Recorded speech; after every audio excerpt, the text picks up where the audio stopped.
This is the Spin Lob.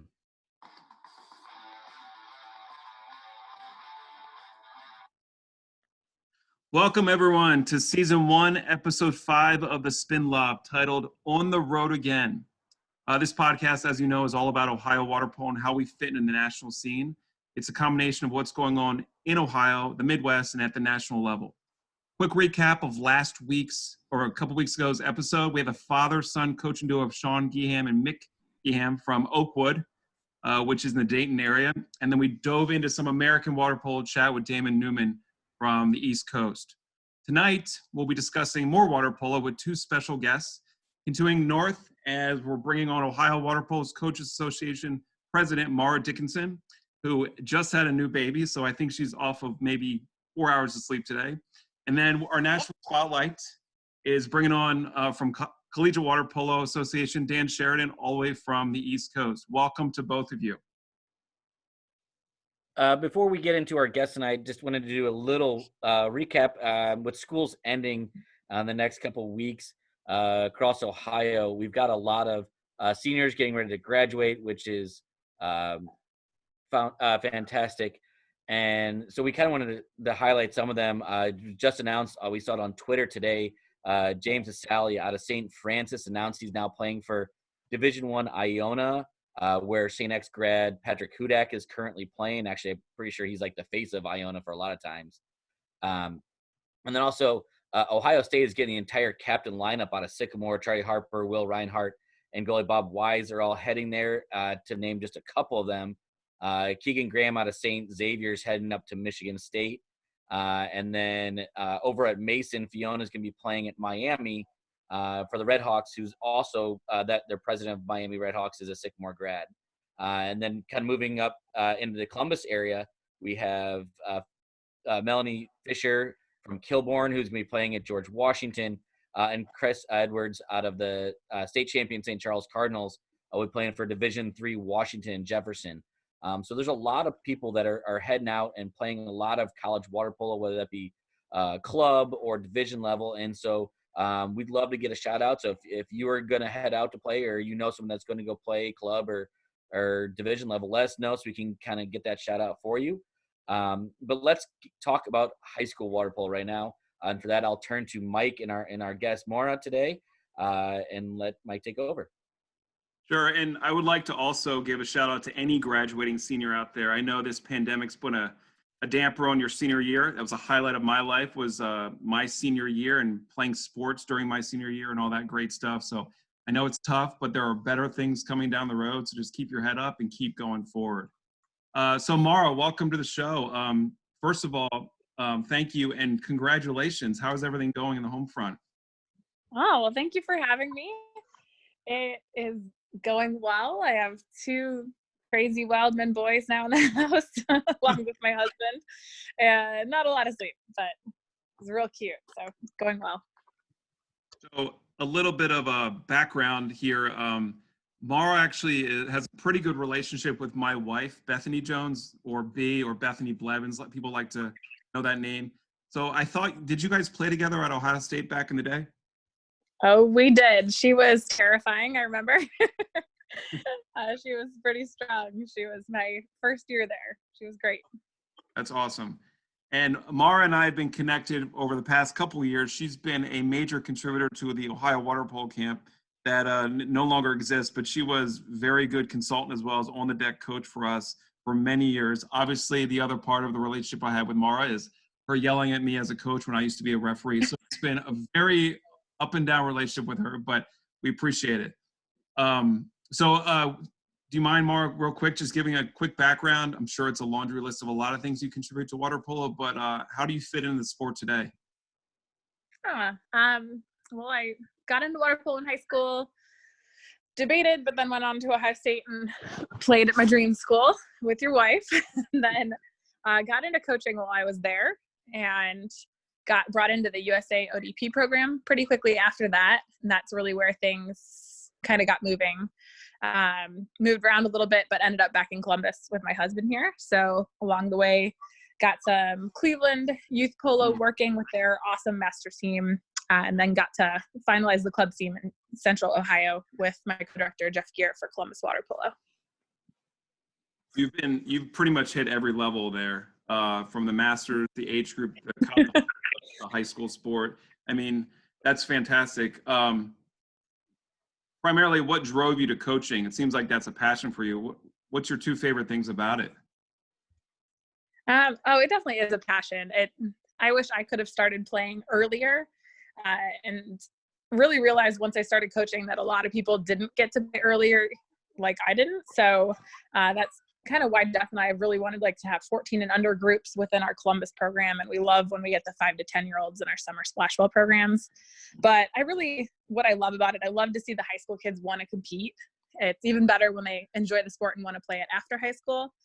And then complete opposite of the high school end, I love to see the kids have fun in splash ball programs. It really is the cutest sport you could see. The little caps, everyone chases the ball. It's adorable. Can't beat it. That's right. That's awesome. That's so much fun that you've been not only been able to help grow it and been a part of that very young youth age, but now your kids eventually will be able to be a part of it if they are if they're allowed to be in the water, if they like being in the water and things like that. But I'm sure they will be right away. So let's hope. Yeah, absolutely. So now you have this relatively new role with Ohio Water Polo. I think it's about a year and a half in, maybe give or take, with the Coaches Association. Could you walk us through what the Ohio Water Polo Coaches Association is and what your responsibility is? Sure. I think I'm still figuring out a lot of my responsibilities, honestly. I took over the role really after our Superman Gary Tamaris ran the state for a really long time. So the idea of the association was brought up to help split some of the work for our state. And that's where myself and the rest of the board, like Nick, we were voted in by the coaches in the state. And our biggest thing recently is that we worked to get a clear set of bylaws and policies written out. And I mean, our association is really just led by the desires of the coaches in our state in regards to the fall high school season. We don't do much with the outside clubs, spring and summer. It's really just designated for the fall high school season. Okay. How big is the Coaches Association all the coaches, or is it like the board members? How big is the board members? So we have our 5 board members really, and we're primarily all coaches as well, or the head official kind of is our talking point as needed as well to help direct us. We do have one board member that is from Michigan. She played at the University of Michigan, grew up there, and she is our treasurer as well, but otherwise primarily just coaches. And yes, all the coaches are members of the association then. Okay. So in your mind, and maybe this is the mind of your entire board, what do you think needs to happen to keep growing this sport, whether it's at the high school level or maybe even at the age group level? This is the biggest question. As a member of the Midwest Zone Board, we come across this question often too. The focus really as a zone board is on the younger side, the splash ball side. I would say for Ohio, well, I guess a personal dream is that we would have all deep pools at every school, but long shot. In reality, we just need more kids to start playing. We need them to know the sport exists. I know as a coach, I've come across so many kids that don't start playing until they're a sophomore or a junior or even a senior because they don't know about the sport. And we've been dropping teams, gaining another here and there in our state. So the more teams, the better. I think we have a challenge with some swim coaches across the state. They kind of battle with their athletes playing water polo. And we need more involvement too. We need more coaches, more officials, more everything, more players. Yeah, I think what I've noticed through high school and even, officiating and being on the high school scene, I should say, is the turnover of coaches isn't great. Like you might have a coach for 2 or 3 years on, and that stability is not there anymore. And I know you've been at St. Charles for quite a long time with Jeff, and Nick's been at Sycamore for quite a long time. I would say the 3 of you are probably the longest standing coaches as we speak, maybe in your own program. I'm probably off on that, so don't quote me. But it's great that you can be a consistent person on that team for St. Charles and for Columbus Water Polo, as well as Nick, you as well. So you mentioned people wanting to get into the sport and or first time trying it. Any advice you would have for people wanting to try it for the first time, whether they've been a swimmer or not? Well, I think all kids in general should know how to swim, regardless of wanting to play water polo or not. But since our sport is played in the pool, knowing how to swim is pretty necessary, at least after the splash ball type age.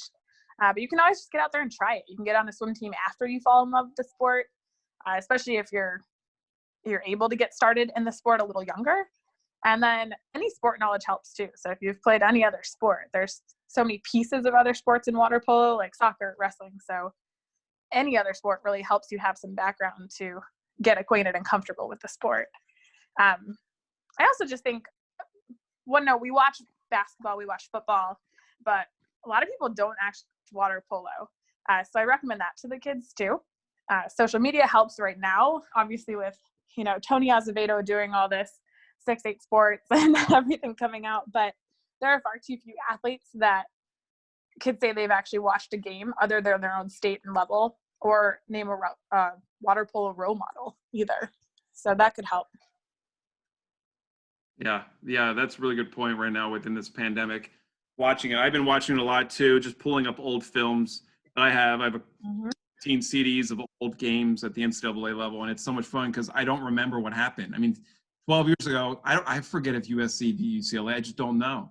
It's like a whole new game, so it's great. Well, Maura, we're going to let you get back to bed, and we appreciate the time you spent with us today. Keep doing what you're doing in the Ohio and the Midwest and the national level. You're always a pleasure to see poolside, whether I'm in the stands or if you're yelling at me as a coach. Keep doing what you're doing. I appreciate every second of it. Thanks, guys. Thank you. Thanks, Maura. A lot of attention has been recently placed kind of on, the canceling of all the high school sports and spring sports and the clubs and all that stuff. But we really can't forget the college sports that have been canceled as well, the spring sports or, the girls' college season, which was just, starting up in the spring. And so a lot of those graduating seniors are kind of, stepping out and not getting to finish up their seasons. And our current seniors are stepping into a college situation that is going to be drastically different possibly than anything that we've all gone through. And so even at normal times, like college water polo and its divisions are confusing. Like what can a Division II or Division III, Division I team do? How can you talk with coaches or, club levels? And so we're actually really lucky to have a member of the Collegiate Water Polo Association on with us tonight. Dan, if you want to tell us a little about what CWPA is and what your role is, and kind of give us a guideline of how to navigate the world of collegiate water polo. Well, I certainly sympathize. It can be very confusing, especially for parents trying to figure out, what is what between club and varsity and how the divisions factor out. So just a little bit about the Collegiate Water Polo Association. We're a unique conference. We're an NC2A conference that has both collegiate club and varsity competition. And when I say unique, there are no other conferences in the country that do that. And so that places us in a rather unusual situation in that we want to see kids playing regardless of what the level is. So we don't have a very narrow view to say, okay, for example, if you're at the MPSF, which includes, some of the top teams in the country, their marketing and their primary format is towards those really top level of players. We look at a broad kind of spectrum, and we want to see kids play. Kind of our saying is, it doesn't matter what level you are when you graduate high school, whether you're more of a recreational player or you're somebody who wants to try to go to the Olympics. There's a program out there that meets your needs and it meets your level. It'll be challenging enough for you to enjoy it, but it won't be so much over your head that you feel like you're going to be sitting the bench for 4 years. And I think that's the most important thing. If nothing else gets out to people tonight from this little discussion, that's it. That if you're a collegiate, or if you're a player that wants to play in college and you're intimidated right now because you think, well, hey, I was on the JV team, or I wasn't a starter, or I was definitely not the goal scorer on our program. That doesn't matter. There are plenty of programs out there that you could still play all 4 years, have great relationships with your teammates, and enjoy yourself. So before I get into kind of the nitty gritty of what it looks like between divisions and between varsity and club, just want to make sure people understand that. That's very important. Because Yeah, both Mike and I actually played against each other at the club level. I at Dayton and he at Ohio State, or not Ohio State, so Ohio University. But I mean, we would compete against teams like Notre Dame, who was a high level program, and then other teams in our conference that had a 65-year-old goalie that was playing. So yeah, there, like you said, there's definitely a spot that everyone can play at the level that they want to play at. They sure can. And so I'll give you a quick rundown about how this works. Most people are primarily confused about the difference between varsity and collegiate club. And there are some myths that kind of swirl around those two entities and that will hopefully dispel a little bit of that tonight. The biggest differences between varsity and club have to do in 2 or 3 distinct areas. Number one, varsity programs are managed exclusively by the athletic department. And in doing so, the athletic department is going to provide a certain amount of financial support and supervisory support. So they are going to provide a budget for the team, and that budget varies wildly between some of the D3 programs all the way up to some of the top D1 programs. So you could be looking at on a varsity level at least the distinction that they are going to be managed by the athletic department. And in doing so, from a supervisory standpoint, they're going to make sure that they hire a coach. Now, that coach could be part-time, could be full-time. They could have 2 assistant coaches and a volunteer coach, or they could have just 1 head coach. That varies, again, wildly, depending upon how much of a resource level they want to put into it. But the first thing is definitely they're going to be managed by the athletic department. The second thing is, on a whole, and you can paint this with a kind of broad brush, varsity programs are going to have a higher level of competition.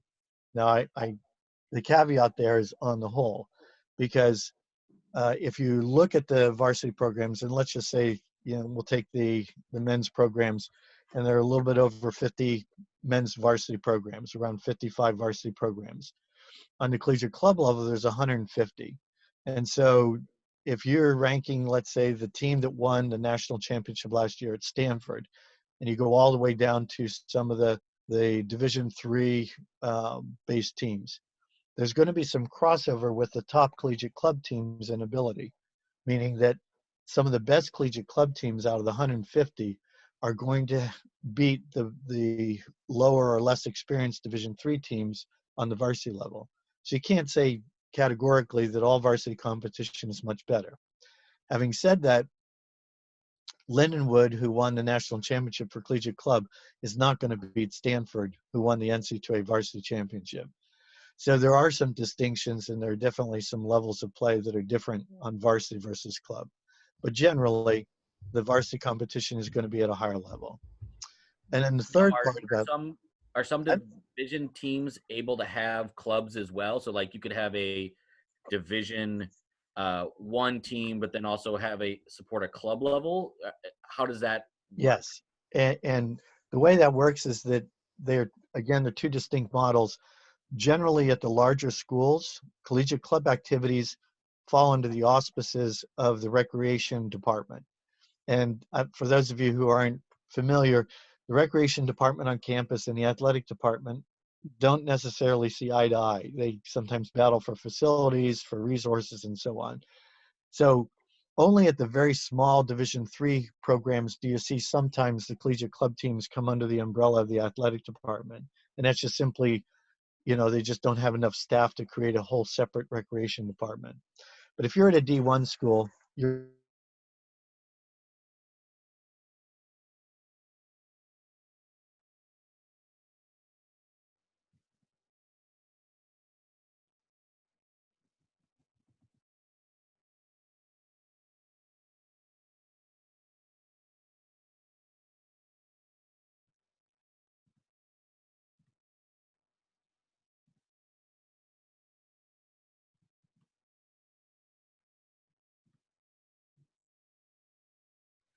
Well, it seems that we lost uh, Mr. Sheridan there. He was talking to us about kind of all the different levels in college stuff, and we'll try to maybe get him back. And oh, Hey, Dan, you back? yeah, sorry about that. It's So I'm okay. not sure exactly what happened there, but so I was saying if you're at a Division I school, for example, they're going to have a separate recreation department, and collegiate club activity is going to fall under that. So the primary difference there is going to be one that if a school wants to start both a club program and a varsity program, those two entities don't necessarily talk. The varsity is going to be run through the athletic department, and the collegiate club will be initiated by the students on campus. And you'll see that a lot on the West Coast. Most of the larger programs that have varsity water polo will also have a collegiate club team as well. On the East Coast, it's not quite as prevalent, but we do have it. Navy is one. Just for an example, Johns Hopkins is another. McKendree at the Division II level. So there's some schools that have both club and varsity. So again, probably the biggest distinctions are paid varsity coach versus collegiate club. You're generally going to have it student run. Some of the top programs will have either a volunteer coach or a coach that's working at a small stipend, but typically there's a definite disparity as far as whether the collegiate club is going to have a coach versus the varsity team. Yeah, And then and lastly, I can tell you that having a coach on deck is significantly different than trying to coach yourselves. That was what pretty much we were at Dayton when I was graduating versus my freshman year, which we ended up going to the Nationals, in Florida. And I attribute that solely to a coach on deck because they can run the practice rather than trying to be in the practice as well. it's a huge difference. And I think you see generally the top teams that are going to nationals every year are the ones that have coaches that are working with them. So there's a very distinct advantage there. And so those are some of the basic differences.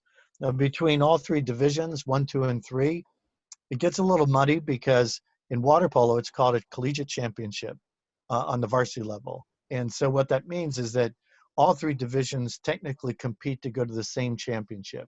Whereas larger sports in the way of sponsorship, like swimming, for example, they'll have Division I, they'll have a Division II, and they'll have a Division III national championship. In water polo, they just have one. Now, that's under the NC2A umbrella. For the first year that's ever happened, really, we've had a fully funded Division III national championship that was sponsored and paid for by U.S. Water Polo. And that's really thanks to Felix Mercado and John Abdu. Felix is the president of the Coaches Association, and John Abdu was basically the mover within U.S. Water Polo to provide that funding. So that's a little bit of a different take because now for the first time, Division III has their own championship, but it is not an NC2A championship. It's under the auspices of U.S. Water Polo. But that's a big deal in the world of collegiate water polo because now, if you're at Washington Jefferson, you're trying to compete, for example, to go to the national championship to play Pomona Pitzer instead of USC. And I won't quote the AD who said this, but the Division III schools on the West Coast are part of what's called the SCIAC, Southern Collegiate Intercollegiate Athletic Conference, SCIAC. And so the AD who had qualified that prior year when we were talking about D3 championship, somebody asked him, well, you're going to give up your bid to the collegiate championship and the opportunity to play, Division I teams. How do you feel about that? And he was quiet for a second and he said, I will tell you this. It is really exciting up until the national anthem finishes. And so, the obvious statement there was the game was not in contention from the moment the first whistle blew. And I think that's really what we're looking at now with the D3 championship. They've got a chance to play against similar schools. Mm-hmm. So that's pretty much it in a nutshell. That I would say between the varsity levels, you're still going to have that stratification of ability. The D1 programs are going to put more resources. They're going to generally have a higher level of competitive athlete, and then they work their way down to the D3 programs. But there are always exceptions. Mercyhurst was a couple goals away from qualifying to the NC2A's a few years ago, and Johns Hopkins and has also been in a similar situation at a D3 level. So it can happen, but traditionally the D1 programs dominate the landscape as far as winning the national championship and being at that level. I mean, that provides a lot of clarity. I mean, especially coming out of, a region that, typically we don't get out to, too many of the D1 schools out there. Now we start to see some more pop up. I think there's a new College Mount University, I believe, is a D1 school that just popped up recently in LaSalle as well. So we're starting to see those a little more and get in contact with regions out here. So it's good to see that there's a chance for teams to compete for championships at levels that are, at the same caliber. Yeah, definitely. Mount St. Mary's is a perfect example of that, starting their women's team on the D1 level. And you look at Wagner, LaSalle, some of the others, St. Francis, Long Island. Those are all D1 schools that started either a men's and women's or women's program recently. And it's nice to see that there are plenty of D3 schools that are going to be in that mix as well as a couple D2. Well, thank you so much. We are coming to the end of our time for this call. We cannot thank you enough for hopping on with us tonight and continue to help grow the sport of water polo. My pleasure. It's great. And I really admire what you guys are doing here as well. So keep up the great work. Thanks.